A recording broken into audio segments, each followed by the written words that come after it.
नमस्कार. मॅक्स महाराष्ट्रावरती आपलं स्वागत. मी हेमंत देसाई. आज आपल्याला बोलायचं आहे मुख्यतः देवेंद्र फडणवीसांबद्दल, विरोधी पक्षनेता म्हणून असणाऱ्या त्यांच्यावरील जबाबदारीबद्दल, आणि शिवाय शरद पवारांनी काल एका चॅनेलला दिलेल्या मुलाखती निमित्ताने काही गोष्टी सांगायच्या. शरद पवार काल असं म्हणाले की भारतीय जनता पक्षाचा महाराष्ट्रात जो पराभव झाला किंवा त्यांना ज्या जागा कमी मिळाल्या त्याचं मुख्य कारण म्हणजे त्यांना गची बाधा झाली होती. मुख्यतः देवेंद्र फडणवीसांची मी पुन्हा येईन ही ज्या थाटाने त्यांनी भाषा केली आणि मीच या राज्यात राज्य करू शकतो अशा प्रकारे गर्वाने गोष्टी सांगायचा त्यांनी जो प्रयत्न केला त्याचा त्यांना फटका बसला. महाराष्ट्रातील जनतेला राजकारण्यांकडून नम्रतेची अपेक्षा असते, गर्वाची अपेक्षा नसते. कुठल्याही राजकीय नेत्याने गर्व केलेल्या लोकांना आवडत नाही असं पवार म्हणाले. आपल्याला आठवत असेल काही दिवसांपूर्वी भाजपचे गर्वहरण नावाचा एक व्हिडिओ मी तयार केलेला होता आणि त्यामध्ये म्हटलेलं होतं की भाजपला आणि खास करून देवेंद्रजींना गची बाधा झाली आहे आणि लोकांनी त्यांचा जो उन्माद आहे तो नापसंत करून त्यांचा नक्षा उतरवला आणि हे बरंच झालं असं मी म्हटलं होतं. आता हा झाला इतिहास. देवेंद्रजींना विरोधी पक्षनेता म्हणून विधानसभेने त्यांची निवड केलेली आहे. खुद्द मुख्यमंत्री उद्धव ठाकरे यांनी त्यांना मिठी मारून त्यांचं अभिनंदनही केलं. आपला हा मित्र यापूर्वी होता आणि यापुढेही राहील असंही ते म्हणाले. एवढंच नव्हे तर ते म्हणाले की सत्तेचा माज करून चालत नाही. मी गेल्या 5 वर्षामध्ये जे झालं होतं त्याबद्दल त्यांनी हे म्हटलं होतं. आणि उद्धवजी असंही म्हणाले की आत्तापर्यंत जे माझे मित्र होते ते विरोधात गेले आणि जे विरोधात होते ते माझे मित्र झाले. एवढंच नव्हे तर उद्धवजीने आणखीन काही कोपरखळ्या मारल्या, चिमटे काढले आणि देवेंद्रजींवरती थेट वार सुद्धा केले. त्यांनी म्हटलं होतं की प्रभू रामचंद्राच्या नावाने राजकारण करता तुम्ही, आम्ही हिंदुत्व सोडलेलं नाहीये, पण हिंदुत्वामध्ये खरं बोललं जातं, खोटेपणा केला जात नाही, कानामध्ये काही बोललं जात नाही, रात्रीच्या अंधारात काही कटकारस्थानं केली जात नाहीत. उद्धवजी फार सुरेख बोलले.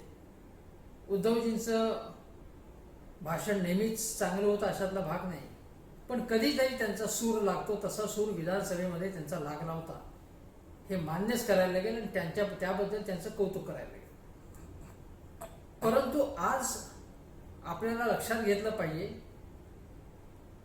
की माझ्यासारखी जी माणसं आहेत किंवा अगदी मॅक्स महाराष्ट्रासारखं जे वेब पोर्टल आहे त्यांची भूमिका अशी असते की आपण सतत विरोधात असलं पाहिजे.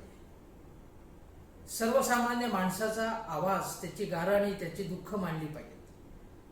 त्यामुळे सत्तेत पुढे लोटांगण घालणारे अनेक असतात, पण आमच्यासारखे पत्रकार असतील, लेखक असतील, ठाम भूमिका घेऊन उभे राहणारे लोक असतील, वेब पोर्टल असतील मॅक्स महाराष्ट्रासारखी, त्यांची भूमिका सतत विरोधात असते. विरोधासाठी विरोध नाही, पण चुका दाखवणं, लोकांवरील अन्याय असेल त्याच्यावर त्याबद्दल वाचा फोडणं हीच भूमिका असते आणि तीच असायला पाहिजे. या दृष्टीने देवेंद्रजी पुढची जबाबदारी मोठी आहे. आपल्याला माहिती असेल की महाराष्ट्रामध्ये विरोधी पक्षनेत्यांची मोठी परंपरा आहे. म्हणाल ते गोरे असतील, गप्र प्रधान असतील, विरोधी नेते अनेक होते. केशवराव धोंडगे होते, उद्धवराव पाटील होते, कृष्णराव धुळप होते, अनेक लोकांची नावं सांगता येतील. ही परंपरा आपल्याला जागती ठेवायची आहे. आणि यशवंतरावांच्या काळामध्ये असतील किंवा शरद पवार मुख्यमंत्री असताना असतील, अगदी त्या अगोदरच्या काळामध्ये शंकरराव असतील, अनेक मुख्यमंत्री होऊन गेले, विलासराव देशमुखांसारखे मुख्यमंत्री होऊन गेले. त्यांचे आणि विरोधी पक्षांचे, विरोधी पक्ष नेत्याचे किंवा अन्य विरोधातल्या नेत्यांचे संबंध खूप चांगले होते. हे संबंध सलोख्याचे असणं, चांगले असणं हे हितच आहे. मी ज्याप्रमाणे शरद पवार मोदीजींना विरोधात असतानाही भेटत राहिले, लोकांच्या समस्या, दुष्काळग्रस्त शेतकऱ्यांच्या समस्या मांडत राहिले, साखर कारखाने, ऊस शेतकरी यांच्या समस्या मांडत राहिले आणि त्याच्यातनं काही प्रश्न सुटत गेले. परंतु विरोधी पक्षांची कामच करायची नाहीत, त्यांना फंड द्यायचा नाही, त्यांचे प्रश्न जे असतील ते भिजत ठेवायचे, अशा प्रकारची भूमिका घेऊन चालत नाही. गेल्या 5 वर्षामध्ये याबद्दलच्या तक्रारी झाल्या आणि आता माझी अपेक्षा अशी आहे की उद्धव ठाकरे यांच्या नेतृत्वाखाली जे सरकार आहे त्यांनी विरोधी पक्षांच्या आमदारांनाही निधी जो आहे तो जो निधी असतो तो निधी दिला पाहिजे. त्यांना आपल्या आमदारांना जास्त निधी द्यायचा, त्यांच्या आमदारांना जास्त निधी द्यायचा नाही असं होता कामा नये. विरोधी पक्षांच्या आमदारांच्या मतदारसंघातलेही प्रश्न मार्गी लागले पाहिजेत. पण मुख्य म्हणजे याबद्दलची जबाबदारी देवेंद्रजींकडून जास्त आहे. महाराष्ट्राचे अनेक प्रश्न आहेत, पण ते प्रश्न सांगण्यापूर्वी किंवा देवेंद्रजींनी उठवण्यापूर्वी आपण थोडी पार्श्वभूमी विचारात घेतली पाहिजे. देवेंद्रजी जेव्हा असे म्हणाले की प्रोटेम स्पीकर ज्या प्रकारे बदलण्यात आला, विधानसभा अध्यक्षाची निवड असेल, विश्वासदर्शक ठराव असेल, त्याबद्दलची जी पूर्वसूचना असेल ती आम्हाला मध्यरात्री देण्यात आली, ज्या पद्धतीने शपथ घेण्यात आली मंत्र्यांनी, त्यामध्ये संकेतांचा, परंपरांचा भंग झाला. त्यांनी मुद्दे मांडले, तांत्रिक मुद्दे मांडले. ते नाकारण्याचं कारण देवेंद्रजींच्या अभ्यासाबद्दल, तर्कशुद्ध युक्तिवाबद्दल, भाषणातल्या करामतींबद्दल कौतुकच आहे. परंतु जेव्हा ते सत्ताधाऱ्यांबद्दल असं म्हणतात की तुम्ही रात्रीच्या अंधारात या गोष्टी केल्या किंवा अध्यक्षपदाची जी निवड असते त्याची पद्धत बदलली, यामध्ये तुम्ही संकेतांचा भंग केला. पण ज्यावेळी अजितदादा पवारांना बरोबर घेऊन देवेंद्रजींनी ज्या प्रकारे शपथ घेतली, कोणालाही न कळवता, पक्षातल्याही अनेकांना त्याची माहिती नव्हती, अशा वेळी त्यांनी ही गोष्ट केली आणि त्यांनी असं सांगितलं की जनादेश नव्हता, पण अजितदादा पवारांनी आमच्याबरोबर याची तयारी दाखवली होती आणि सरकारचं स्थापन करण्याची गरज होती, स्थिर सरकारची आवश्यकता होती, महाराष्ट्रातल्या लोकांचे प्रश्न मार्गी लावायचे होते, म्हणून आम्ही हे केलं. पण त्यांचा अंदाज चुकला. ज्या पद्धतीने, पूर्णपणे अनैतिक पद्धतीने त्यांनी हे सरकार 80 तासाचं स्थापन करण्याचा प्रयत्न केला, ती निषेधार्ह गोष्ट होती. ही भाजपच्या तथाकथित नैतिकतेत बसणारी नव्हती. कोणालाही न कळवता, मीडियालाही न सांगता, पक्षातल्या अनेकांना त्याचा पत्ता नाही. नोकरशहांना, फक्त निवडक नोकरशहांना त्याची माहिती द्यायची, त्यासाठी अजय मेहतांना खास विमान पाठवून बोलून घ्यायचं, ही कुठली पद्धत होती? महाराष्ट्रात हे कधी घडलेलं नव्हतं. त्यामुळे देवेंद्रजींनी ही चूक केलेली होती, चूकच केलेली आहे आणि त्याबद्दल खरं तर महाराष्ट्रातल्या जनतेची त्यांनी माफी मागायला पाहिजे. एकनाथ खडसे काय म्हणाले? एकनाथ खडसे म्हणाले की असं करायची काय गरज होती? खडसे हे मुख्यमंत्री पदाचे दावेदार होते, ज्यांना गेली 3 वर्षाहून अधिक काळ अडगळीत टाकून देण्यात आलेले आहे. भाजपची समृद्ध अडगळ आहे, त्यांना या गोष्टीचा पत्ता नव्हता. कोर कमिटीतल्या काही जणांना याचा पत्ता नव्हता. खडसे असेही म्हणाले की चंद्रशेखर बावनकुळे असतील, विनोद तावडे असतील किंवा स्वतः खडसे असतील, त्यांना ज्या प्रकारे डावलण्यात आलं, एकतर्फी निर्णय घेण्यात आले, कोणालाही विश्वासात घेण्यात आला नाही. फक्त आणि फक्त, मी ते नाव घेतलं नाही, फक्त फडणवीस सगळे निर्णय घेत होते. शहा आणि मोदी यांना सांगून करत असतील काही गोष्टी, काही न सांगता त्यांनी सांगितलं असं सांगून प्रत्यक्षात स्वतःच निर्णय घेत होते का नाही हे माहीत नाही आपल्याला. पण फडणवीस यांनी ज्या पद्धतीने, पूर्णपणे एकाधिकारशाही पद्धतीने हे सरकार चालवलं, त्यामुळे पक्षामधले सुद्धा त्यांच्या अनेक विरोधक तयार झाले. त्यापैकी खडसे बोलले, तावडे सुद्धा जेव्हा त्यांना तिकीट त्यांचं कापलं तेव्हा ते म्हणाले होते की मी श्रेष्ठींना विचारेन. ज्या पद्धतीने त्यांचं तिकीट कापलं ते त्यांना रुचलेलं नव्हतं. त्यांनी श्रेष्ठींना विचारलं की नाही, श्रेष्ठींनी त्यांना काय उत्तर दिलं हे माहिती नाही.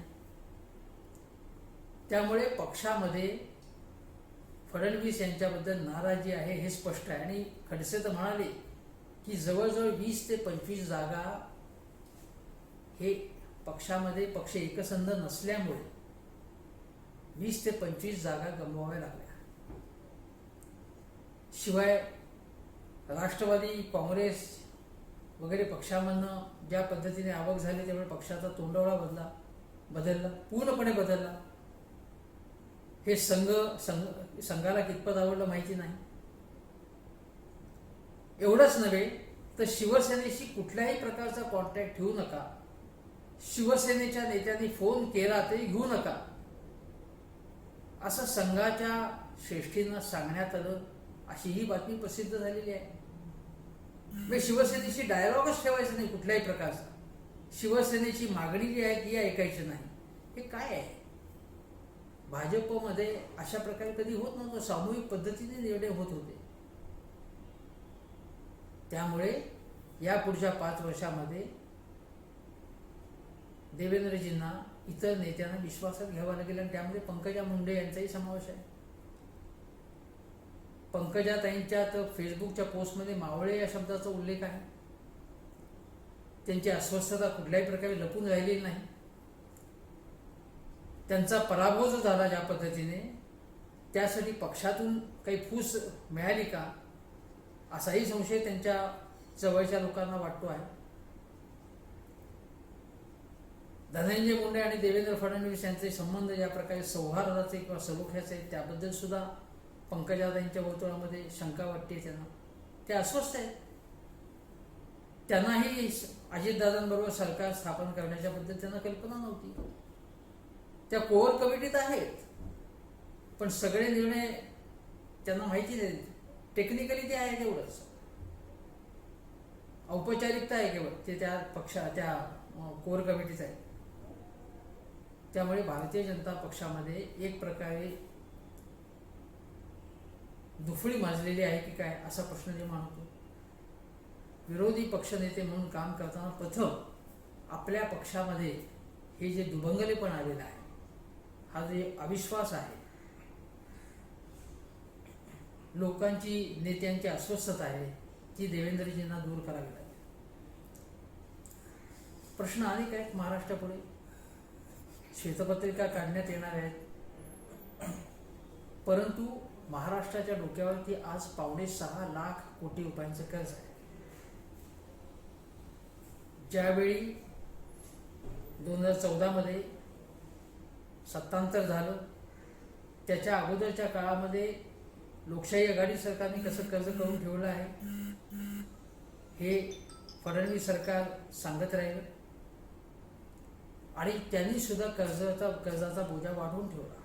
अजूनही आपण कर्ज घेऊ शकतो यात शंका नाही, कारण GDPच्या प्रमाणामध्ये कर्ज किती घ्यायचं याचं काही प्रमाण ठरलेलं असतं.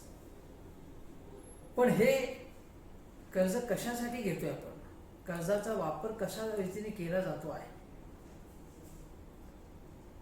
कर्जाच्या वापराची उत्पादकता कशी आहे, त्याच्यातनं काही उत्पन्न वाढतंय का राज्याचं, याबद्दल प्रश्न विचारण्याची संधी आता फडणवीस आणि त्यांच्या सहकाऱ्यांना मिळेल.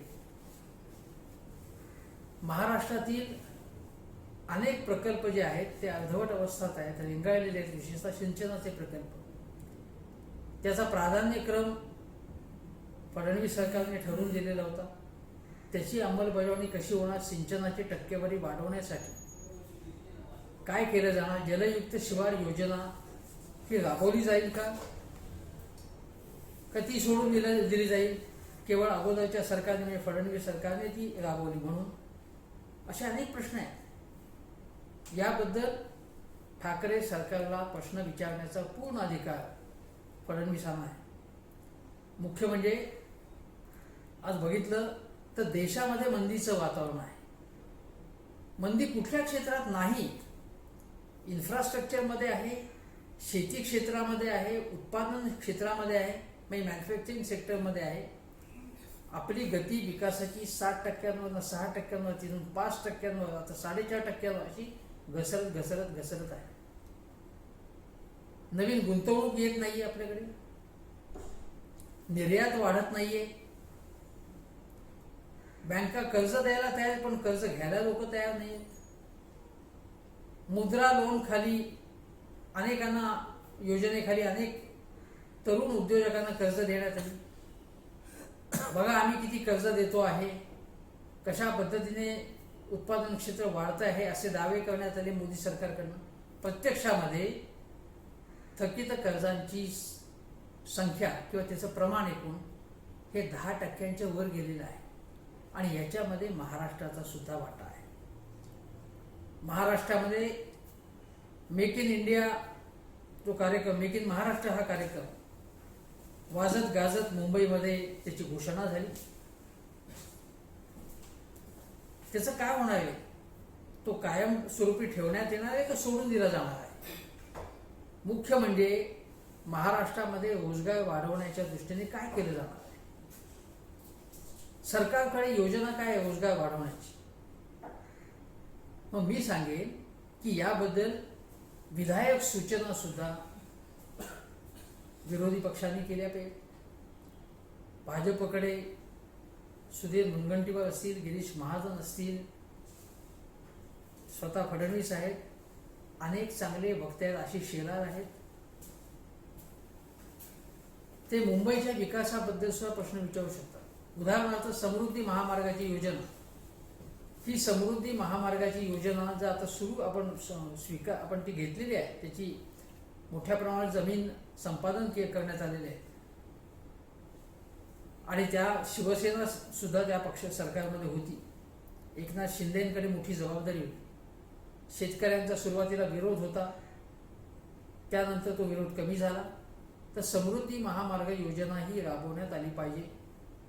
कारण जर अर्धवट राहिली ती योजना तर त्याचं काय होईल, हाही प्रश्न विचारण्यासारखा आहे. बुलेट ट्रेन ही योजना, काल पवारांनी सांगितलं की बुलेट ट्रेन योजना ही घेण्याची काय गरज होती. माझं मत असं आहे की खुद्द पवारांनी याबद्दल, राज ठाकरे यांनी जसा आवाज उठवला तसा अगोदर आवाज का नाही उठवला. बुलेट ट्रेन हा प्रकल्प महाराष्ट्राचा हिताचा नाहीये म्हणून राष्ट्रवादी काँग्रेसने आंदोलन का नाही केलं. काँग्रेसचा जो विरोध होता ते रस्त्यावरती का नाही आले. मनसेने हा विरोध केला, शिवसेनेने सुद्धा केला.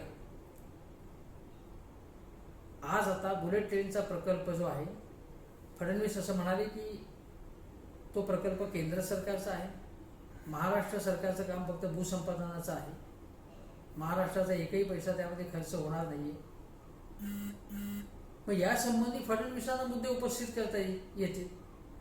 पण माझ्या मते बुलेट ट्रेन प्रकल्पाची आज या घडीला आवश्यकता नाहीये आणि त्यामुळे त्या प्रकल्पासंबंधी उद्धव ठाकरे यांनी आणि शरद पवार यांनी ठामपणे निर्णय घेऊन अंतिम, म्हणजे तो नको असेल तर पूर्णपणे नको म्हटलं पाहिजे, तो रद्द केला पाहिजे, रद्द करा म्हणून आग्रह धरला पाहिजे. लोकसभेमध्ये, राज्यसभेमध्ये याबद्दल प्रश्न विचारले पाहिजेत, अशी माझी स्पष्ट भूमिका आहे. पण आता नवं सरकार महाराष्ट्राचं बजेट मांडेल. बजेट मांडताना या सरकारचे अग्रक्रम कोणते असायला पाहिजे हा प्रश्न विचारता येईल. पहिली गोष्ट म्हणजे काय अग्रक्रम असले पाहिजे. तर महाराष्ट्रामध्ये औद्योगिक मंदी किंवा नरमाई तरी आहे हे मान्य करून ही मंदी कशी संपवता येईल, रोजगार निर्मिती कशी करता येईल, लोकांच्या हातात पैसा येऊन त्यांची खरेदी शक्ती कशी वाढेल, यासाठी माझ्या मते उद्योगधंद्यांना पूरक, म्हणजे विशेषतः लघु आणि मध्यम उद्योगांना पूरक असं उद्योग, त्यांना प्रोत्साहन मिळेल असं वातावरण निर्माण करण्याची आवश्यकता आहे.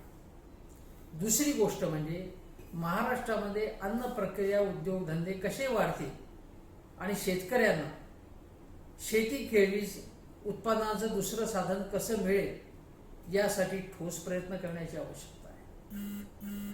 तिसरी गोष्ट, महाराष्ट्रामध्ये जे सहकारी क्षेत्र आहे त्यापैकी जे सहकारी उद्योगधंदे असतील, कारखाने असतील, गिरण्या असतील, खरेदी विक्री संघ असतील, बँका असतील, जे आजारी आहेत किंवा अगदी मरायला टेकलेले आहेत ते जगवण्याची गरज नाही, पण जे जगू शकतील म्हणजे थोडीशी मदत केल्यास जे जगू शकतील त्यांना जगवलं पाहिजे.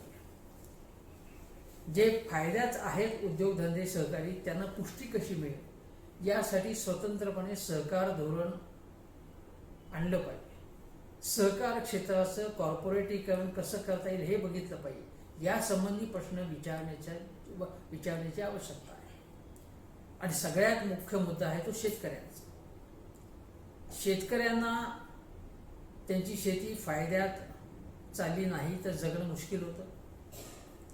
यासाठी केवळ सरसकट कर्जमाफी हाच मार्ग आहे का? संपूर्ण कर्जमाफी सरसकट कर्जमाफी केल्यानंतर त्यांचे प्रश्न सुटणार आहेत का? मग त्यासाठी काय केलं पाहिजे? त्यांना केंद्र सरकारने जी मदत करण्याची जी किसान सन्मान योजना आहे, महाराष्ट्राला शेतकऱ्यांसाठी शेतकऱ्यांच्या खात्यामध्ये थेट काही त्यांना भांडवल गुंतवणूक करता यावी म्हणून थेट काही त्यांच्या खात्यामध्ये पैसे ट्रान्सफर करता येतील का? महाराष्ट्र सरकारची स्वतःची अशी काही योजना असू शकेल का? अशी त्यांनी सुरू करावी का? त्यासाठी किती पैसा लागतील, किती पैसा लागेल? आणि दुष्काळ, अवकाळी पाऊस यासारख्या संकटापासून शेतकऱ्यांची मुक्ती कशी होऊ शकेल? उद्धव ठाकरे सरकारकडे याची काय योजना आहे? हे प्रश्न विचारण्यासारखे आहे. महाराष्ट्रामध्ये आणखी एक समस्या आहे ती म्हणजे स्त्रियांची सुरक्षितता. स्त्रियांची सुरक्षितता इथे नाहीये. ज्याप्रमाणे हैदराबादमध्ये घटना घडली तशी महाराष्ट्रामध्ये आपल्याला माहिती आहे शक्ती मिल कंपाऊंडमध्ये घटना घडली होती. मुंबईमध्ये लोकलमध्ये सुद्धा अशा अनेक घटना घडत असतात. केवळ मुंबईच नाही तर आपल्याला माहिती आहे की महाराष्ट्रात कोपडीपासून अनेक ठिकाणी कशा घटना घडलेल्या होत्या. या घटना घडण्याचं थांबलेलं नाही. त्यामुळे स्त्रियांसाठी हेल्पलाईन, CCTV, वेगवेगळ्या प्रकारची तंत्रज्ञानाची मदत, पोलिसांना सक्षम करणं, लोकलमध्ये महिला पोलिसांचं बळ वाढणं अशा अनेक उपाययोजना आहेत, अशा सुचवता येतील. तातडीने काही गोष्टी करण्यासारख्या आहेत. आणखीन एक प्रश्न आहे तो महाराष्ट्रामध्ये महापालिका असतील, नगरपालिका असतील, त्यांची उत्पन्नाची साधनं आता कमी झालेली आहेत. त्यांचा कारभार सुधारण्यासाठी योजना काय आहेत ठाकरे सरकारकडे? जर फडणवीस सरकारचं काम चांगलं नव्हतं आणि म्हणून त्यांचा पराभव झाला असं म्हणणं असेल तर ठाकरे सरकारकडे पर्यायी योजना काय आहे?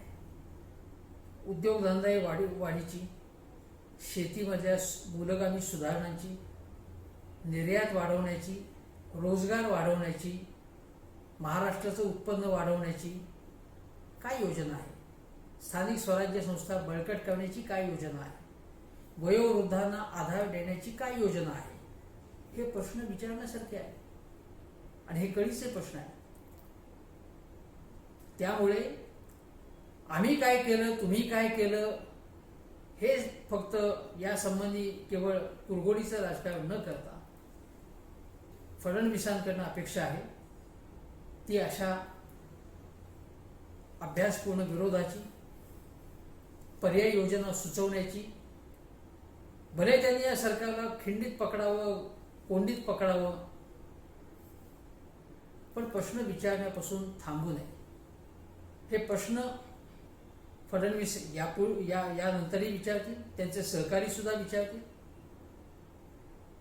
त्यांच्यावरती मुख्य जबाबदारी आहे की पक्ष सावरण्याची, पक्षाचं नीतिधैर्य सावरण्याची, पक्ष एकसंध करण्याची, म्हणजे भारतीय जनता पक्ष.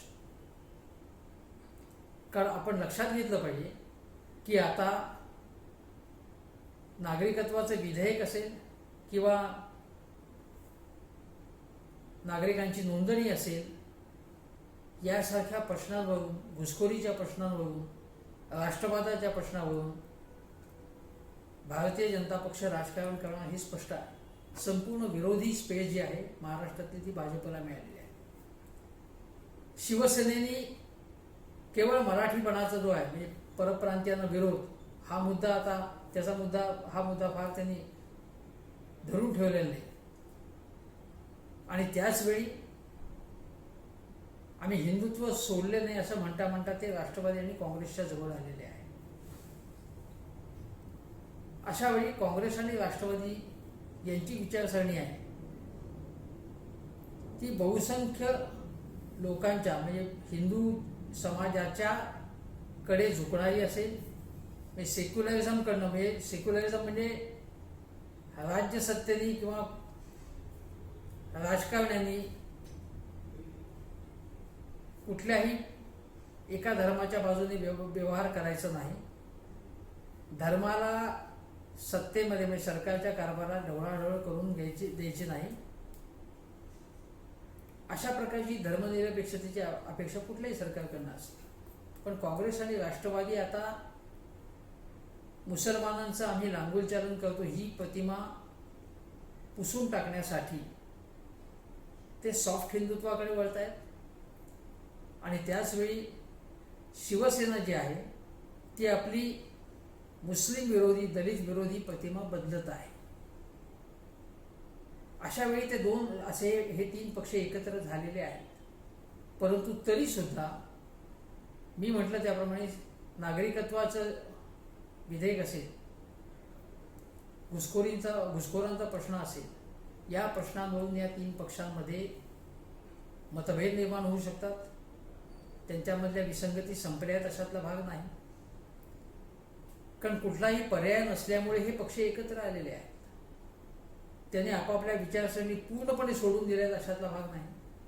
तेव्हा त्या विसंगतींवरती बोट ठेवत ठेवत महाराष्ट्रातल्या प्रश्नांची दाद किंवा तड हे सरकार लावतं की नाही या संबंधी जाब विचारण्याचा पूर्ण अधिकार भारतीय जनता पक्षाला आहे किंवा सगळ्या विरोधी पक्षांना आहे.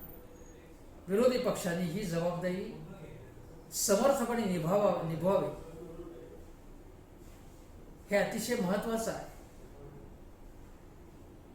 कारण विरोधी पक्ष जर समर्थ असेल तरच प्रश्नांची तड लागते. 2014 पासूनच्या 5 वर्षात जे विरोधात होते म्हणजे काँग्रेस आणि राष्ट्रवादी काँग्रेस या पक्षांनी आपली जबाबदारी चांगल्या प्रकारे पार पाडली नव्हती. ती जर चांगल्या प्रकारे पार पडली असती तर काँग्रेस राष्ट्रवादीचं सरकार आलं असतं. शिवसेनेची मदत घेण्याची गरज नव्हती. त्यामुळे ते पक्ष विरोधात असलेले पक्ष 2014 ते 2019 मध्ये झोपलेले होते जवळपास. अशी झोप भारतीय जनता पक्षाला लागू नये. कारण शेवटी